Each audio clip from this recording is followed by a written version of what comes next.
Ako mismo nagsasabi masarap. No? This is one of the best biryanis I've tasted because mahilig talaga ako sa Arabic food. Ay, nakakaya. Pangalawa ko na to. So, paano makakasamot sa kanya? Kaya, balikan ko kayo. Ubusin ko muna itong pangalawa natin. Second round, ibig sabihin masarap sila.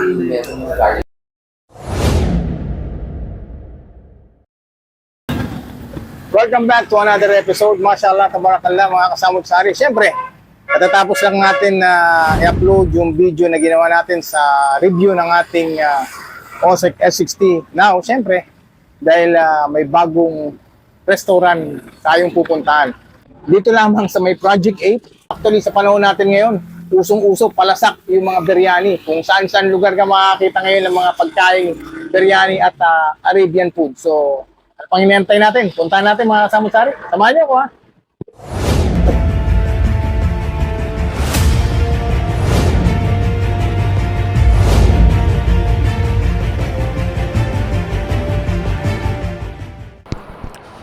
So yun mga kasama sa akin, tuloy na tayo. At Project 8, no? Dito sa daan natin sa Mindanao Avenue. So, kailangan ko ba i-reveal yung pangalan ng resto? Mamaya na para makita nyo pagdating natin doon kung anong restaurant yung pupuntahan natin. Halal restaurant. At siyempre, tulad na lang sabi ko kanina, usong-uso ngayon at palasak ang biryani. So kung saan marami nagki-claim na authentic, di ba? So lahat sila nagsasabing authentic. May mga ilan na akong nakainan, masasabi ko na lasang biryani. Pero yung authentic, yung mga spices, yung herbs, hindi mo siya malasahan talaga totally. Tapos yung iba, yung mga garlic sauce o yung mga tomato sauce na nakahalo, pag umorder ka sa halagang binigay nila, pagka nag-take out ka, kakapiranggot yung sauce nila. Parang nakakadismaya, di ba? So, sana ma-adjust yan ng mga nagtitinda. Kaya lang, sa sinasabi nilang mura, sa halagang mura na sinasabi nila, no? Sa alang-alang nyo rin yung sauce. Although yun, additional na kita. Dahil pag may additional na hihingi ng sauce, additional na payment. Kaya lang, nakakadismaya. Dahil talagang kakaunti naman yung binigay nyo eh. Di ba? So ayusin nyo ha. Masyado kang bariklamo, gusto mo na umuwi? So yun, at kasama ko ang aking asawa. Nandito, no? At siyempre, hindi naman papayag dyan na iiwanan natin eh. Masarap na kainan yung pupuntahan natin. So nandito ang aking asawa, no? Si Aisha. Assalamualaikum. Ito, pihikan to sa pagkain. Daming hinahanap to mga kasamot sari. Sabi niya hindi ako maarte sa pagkain. Pero pag ginalok mo na gusto mo, yung gusto mo rin. Tapos pag pumili ka, dahil alam ko yung gusto niya eh. Ang hirap talaga. Pag namili na yan, tapos natikman niya, tapos natikman niya yung in-order ko, sana ganyan na lang din yung in-order ko. So balik tayo sa ating pinag-uusapan mga kasamot sari. Siyempre, sa negosyo rito sa Pilipinas, dahil ang mahal ng mga Ricardo, ay talaga mapipilitan yung mga nagdinegosyo na i-adjust yung mga recipe, no? Kaya pinipilit nila na maging kalasa. So yung mga kababayan naman natin, syempre hindi naman nakarating yung iba ng Middle East, niisip nila na ganun yung lasa talaga ng biryani. Pero sa mga nagtagal sa Saudi Arabia, nakarating ng Saudi Arabia, nakatikim ng tunay na biryani, yung lasa, no? Hahanap-hanapin mo to. Parang masasabi natin, malapit na, pero hindi talaga. So dito, yung brother natin, nagdala nga sa Masjid Al-Burhan, nalasahan ko yung biryani nila. Mashallah, tabarakallah. Sasabi ko, authentic. Paalala lang sa mga kababayan natin, sa mga hindi Muslim, no? Pag sinabing halal yung pagkain, pwede rin po ito sa mga non-Muslim, sa mga Christian. Kasi, kaya lang po halal, ito'y pinahintulot, ibig sabihin, pinahintulot sa mga Muslim na kainin dahil ito'y ginawa ito sa pamamaraan ng Islamiko. At wala po yung baboy na ipinagbabawal sa amin, ano, yung karne ng baboy. So, para malinaw lang po. Baka iniisip niyo po, pag sinabing halal, para sa mga Muslim lang. Hindi po, pangkalahatan to, pwede pong kainin. Kaya nga iba natin mga kababayan, dahil sa pagsikat ng biryani, maraming kumakain na kababayan natin. At marami rin vlogger na bilinag ito, no? So, yun. Sana naman ay suportahan natin, especially sa mga kapatid natin Muslim, yung mga ganitong negosyo ng mga kapatid natin sa pananampalataya. Suportahan natin to.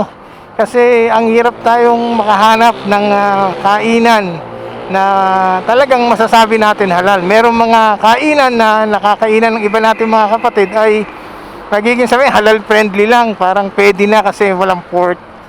Pero ito, alhamdulillah, may nagsumikap na naman na kapatid natin na nagtayo ng negosyo na maghahatid sa atin ng nakakasigurado tayo na 100% halal yung kakainin natin. Walang pagdududa, from pagkatay, paghiwa, di ba, yung utensil. So makakatiyak tayo dahil Muslim yung nag-prepare po. So inshallah, so tuloy-tuloy lang tayo. Nandito na tayo sa Electrical Road at circle tayo, Quezon City Circle. Time check 1:17.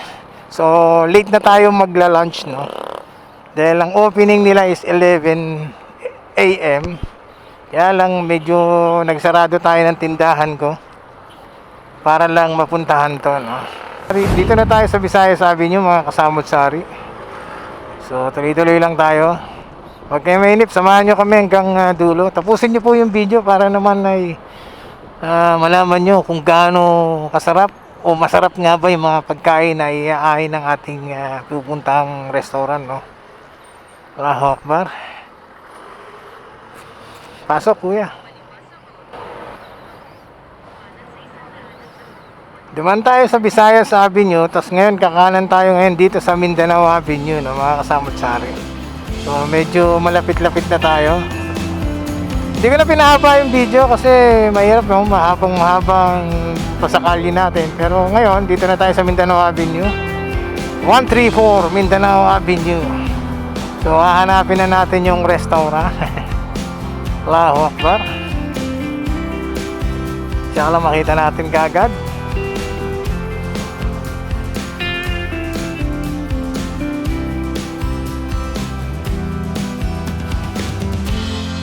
Yun, oh, Masya Allah. Yala Chicken. Ang laki nung ano nila, brother. Saan kaya rito? Masya Allah, tabarakallah. Ito, dito, mga kasamot sari. Oh, di ba? Yala Chicken.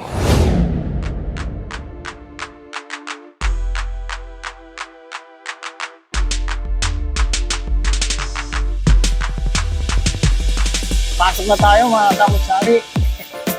Ow! So parang marami ng tao. Wait tayo. Sige naman. Masya Allah, tabarakallah. Mukhang punong-puno. Waalaikumsalam warahmatullah. So yun, dahil nahuli tayo, siyempre, gagawin natin, tanong natin dun sa mga kapatid natin, yung mga nauna, para malaman natin yung reaction nila, kung gaano ba kasarap, o anong lasa, at anong masasabi nila sa lasa ng biryani rito. Anong masasabi nyo tungkol dun sa lasa ng ng biryani at pagkain dito sa Yala? Guys, chicken. Masarap yung Yala chicken. The chicken is juicy. As you can see, binabanatan ko na to sa akin. Perfect siya with the salad niya na may cucumber, lettuce at saka tomato. Tapos meron siyang chili sauce and dapat may garlic pa pero hindi pa nakahabol, ano? And then yung dessert nila na parang leche flan daw na sweet. So anyway, this is one of the best biryanis I've tasted because mahilig talaga ako sa Arabic food. So madalas ako dati sa Middle East, kaya natitikman ko yung iba't ibang and malapit talaga itong, if not the same, ang Yala chicken, no? So yun, kung makita niyo yung rotisserie sa labas, talagang golden brown na masarap na hindi sunog pero well cooked. So yun guys, I'm thoroughly happy with Yala chicken. I would recommend dito sa Mindanao Avenue, bisitahin ninyo and have a meal here. Sulit na sulit ang biryani.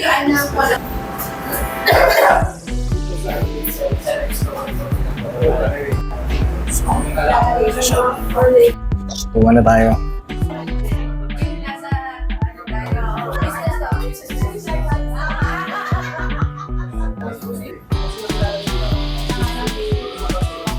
So, mashallah, tabarakallah, mga kasamutsari. Umpisa natin, no? Tikman natin kung anong lasa nitong yellow chicken. Alam niyo ba mga kasamutsari, itong asawa ko, medyo pihikan daw sa pagkain ng biryani. Lalo na yun, pag medyo maanghang, hindi siya kumakain. So, ngayon, tanungin natin kung anong masasabi niya. Dahil sa unang bumangas, no? Tignan nyo, tanungin natin kung anong masasabi niya dun sa lasa nitong biryani sa yellow chicken. So, ano masabi mo, ma? Masarap. Sobrang sarap. Kasi hindi maanghang. Sakto lang. Appetizer talaga. So, sabayin na natin to. Bismillah. Para sa inyo to. Ah.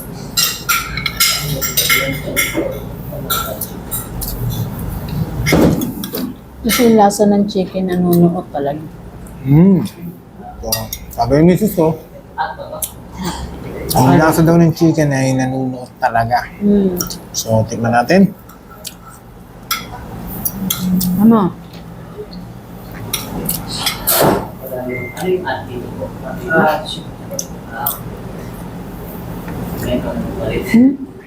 Sarap na? Masarap po. Actually, tulad ng sinabi ko, no, unang natikman ko yung gawa nilang biryani nung nagdala sila sa may Masjid Al-Burhan. So, natikman natin doon. Spicy, masarap siya talaga. Ako, At yun lang. hindi ko natikman to. Iba yung natikman ko sa Bino. Yun, siguro. Dahil yun nga, yun sa dinala nila medyo talagang spicy. So ito, dahil restaurant, tinayo nila. So magiging customer natin dito is maaaring non-Muslim na hindi rin sanay sa mga sobrang anghang. So, sabi ko, pasok na pasok tong lasa nito. Panatilihin sana nila ito. Siyempre, para sa akin, no, hindi ito pagbubuhat.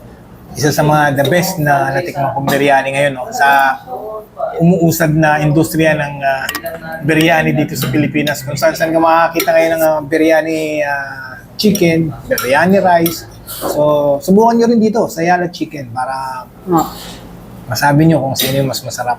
So, hindi naman tayo nagbibigay ng paghahatol, no? So, may kanya-kanya tayong panlasa. Para sa akin, masasabi ko, isa na to sa pinaka-the best sa Pilipinas na natikman kong biryani chicken. Sarap. So, yalla, hali na kayo.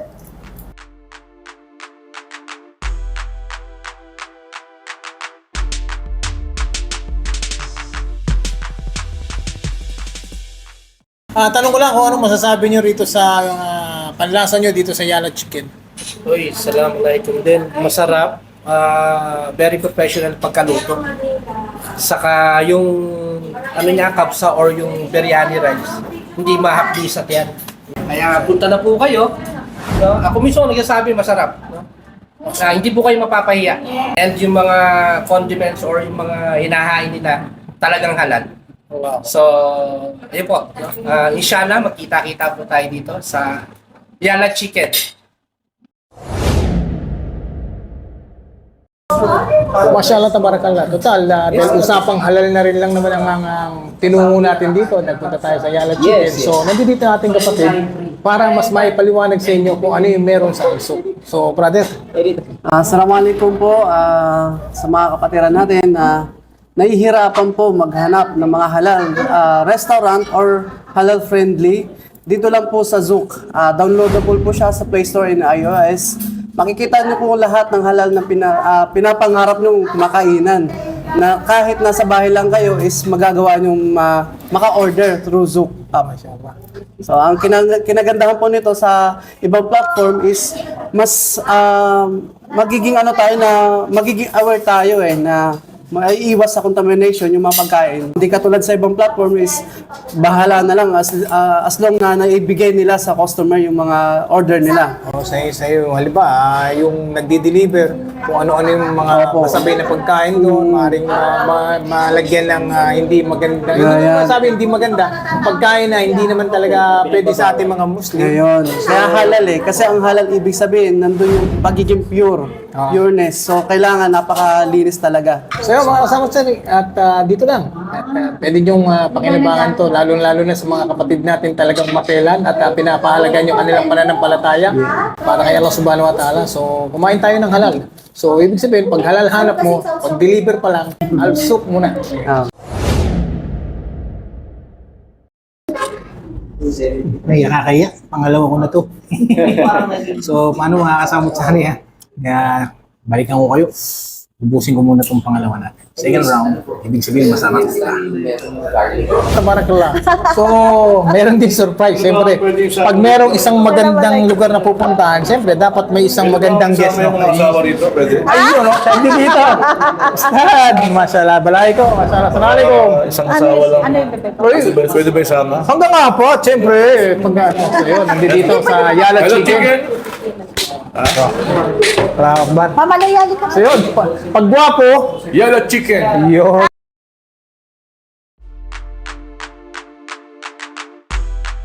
May surprise. I-chika ako sa inyo na pag pumunta kayo dito sa Yala Chicken, merong isang bagay na mapapansin nyo sa isang gilid dyan. Tapos iisipin nyo, hindi pagkain. No? So ito, bigay natin kung ano yung explanation kung bakit meron kayong makikitang ganito sa Yala Chicken. So, nandito si Ma'am. Assalamualaikum. Waalaikumsalam warahmatullahi wabarakatuh sa ating mga kapatid sa Islam, sa ating mga kapatid, brothers and sisters na nanonood ngayon. Welcome to Yala Chicken dito sa Mindanao Avenue po. So yun, mashallah, tabarakallah. May nakwento kayo kanina regarding dun sa event ng kay Mufti Ming, tapos nagpwesto kayo ron, tapos yung mga nakadisplay ay hindi nila naisip na pagkain pala. So, Oo. explain nyo po sa mga manonood natin. Okay, sa ating mga kapatid na nanonood, ito po yung ating tinatawag na jelly cake. Ito po, yan. Jelly cake po siya. Yan, so dun sa event ni Mufti Ming, medyo hindi po kami napansin. Kasi akala po nila display lamang po. Kaya nung matapos na po yung event, may mga sisters po nagtatanong na, ano ba yan sis? Sabi ko, Made po saan yung cake nyo? made of halal ingredients po. Tapos made of milk talaga po siya. 100% milk po. Tapos natural, syempre lahat po ng ingredients natin halal. Yan. Pwede po kayo magpa-customize pag gusto nyo pong mag-order. Ito po siya. Mashallah, makita nyo naman. Pwede po yan sa mga akika, sa mga kasal po, yan, nikah, yan. Pwede po So, yan. mga ilang araw po, pag halimbawa nag-order sila, ilang araw para magawa yung isang cake? 2 days po. 2 days. O, para makapag-prepare po tayo. Minsan po kasi maraming order para ma-assist po kayo ng maayos. At maganda rin syempre yung outcome ng ating order. Mashallah. Hindi ko... Paghandaan natin. Sa ganyan po kalaki, magkano po yung price niya? This one is 250 pesos. Medyo pricey po siya kasi pure milk po talagang ginagamit namin. Mashallah. Pero clear siya, no? Opo, clear. So, itong malaki po, magkano yan? Ito, medyo pricey din po siya. Nasa 2,400 pesos. 2,400. Yes. So, possible po ba mag-layer-layer? Kaya ba yung ganyan? Pag mag-layer-layer, may possibility po kasi na mag-slide kasi gelatin po siya. Pero yung iba po, nagagawa naman po ng paraan. Siguro pwede siya second layer lang po, pero yung as in parang cake na tower po, medyo magsa-slide na po siya. Mashallah. So, invite niyo po sila rito sa Yala Chicken. Yes, I would like to invite everyone who's watching. Naku, maraming salamat kapatid for the interview. Talagang pinaunlakan mo kami ditong pumunta sa Yala Chicken. Punta po kayo para matikman nyo ang aming Arabic roasted chicken with free biryani rice naman. Meron din kasama yung free signature Arabic sauce at saka yung aming Arabic vegetable salad, kumbaga. O yun, meron din kaming kebab. Inshallah, with free rice. So, yan. Inshallah, magkita-kita po tayo ito. Yala! Ilan tayo mga kasamot-sari? Mashallah. Siyempre, masasabi ko na pasyalan niyo po ito. Subukan niyo, Yala Chicken. Ito po masasabi ko, tunay na authentic yung biryani chicken nila. Marami po nagkiklaim na authentic, pero ito, masasabi ko, 10 years po ako sa Saudi. At masasabi ko, ito na, isa sa pinaka. Masasabi ko na malapit at makatotohanan na authentic biryani chicken. So, hindi lang naman biryani yung meron kayong order dito. Marami pa pong iba. Hanggang dito na lang mga kasamot-sari. Kung kayo bago pa lang sa aking YouTube channel, mag-subscribe na po at i-hit nyo na yung notification bell para maging updated kayo sa lahat ng video na aking i-upload. Hanggang sa muli. Salam! Yalla! Chicken!